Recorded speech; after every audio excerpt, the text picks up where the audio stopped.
Nah sekarang ini yang paling penting. Setelah ini lihat, Nabi berbalik melihat siapa yang sholat.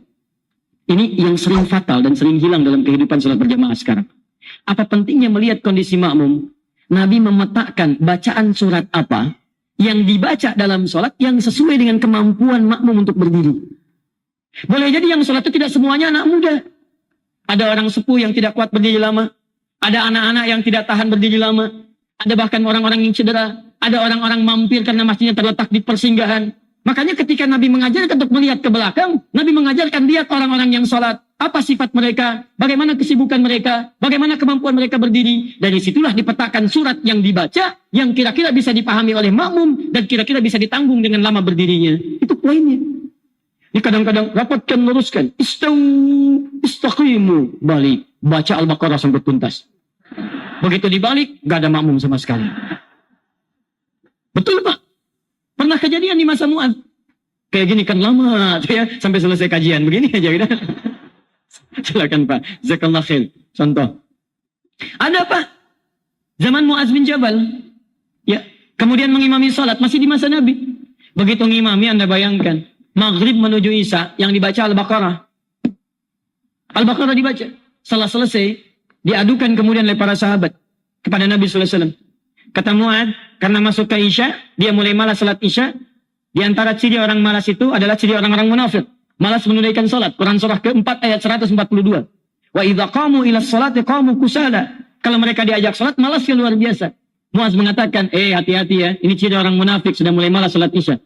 Mereka keberatan disebut munafik, datang kepada Nabi. Ya Rasulullah, Mu'adz menyebut kami munafik, kami tidak terima.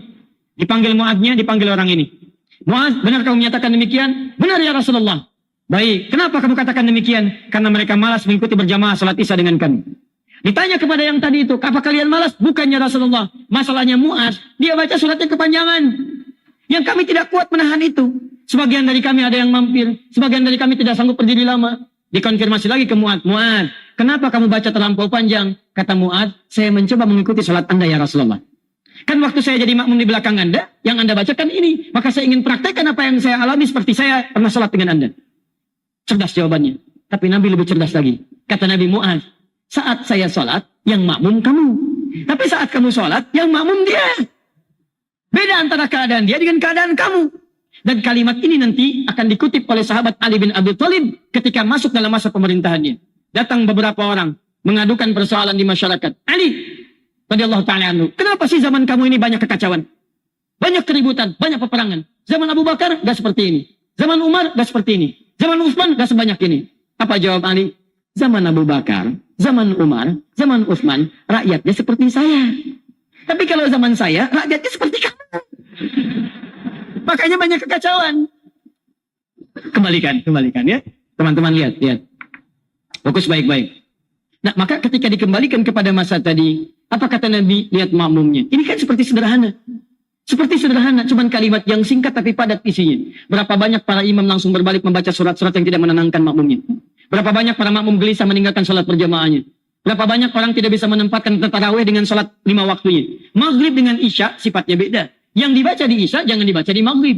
Maghrib dengan subuh sifatnya lain. Bacaan subuh jangan ditarik ke Maghrib. Sholat tarawih beda dengan sholat berjamaah yang fardu. Jangan bacaan fardu ditarik ke tarawih. Bacaan tarawih ditarik ke fardu. Agak berbeda.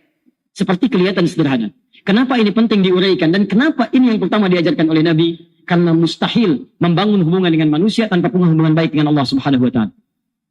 Perhatikan sini. Yang punya rizki siapa? Yang punya kesuksesan siapa? Yang punya kemuliaan siapa? Yang punya kemudahan siapa? Anda dekat dengan direktur saja, mudah pekerjaan Anda. Anda dekat pimpinan, mudah pekerjaan Anda. Anda dekat dengan Allah, apa yang tidak mudah bagi Allah Subhanahu wa Ta'ala. Karena itu amalan pertama yang dilakukan di masjid, amalan mendekati Allah. Supaya seluruh pekerjaan yang dikerjakan kemudian mudah diberikan kemudian oleh Allah Subhanahu wa Ta'ala dengan aspek kemudahannya. Jadi kalau Anda menghadap kepada Allah saja dengan cara yang sudah tidak benar, bagaimana berkah Allah turun kepada kita? Paham ya? Like and subscribe.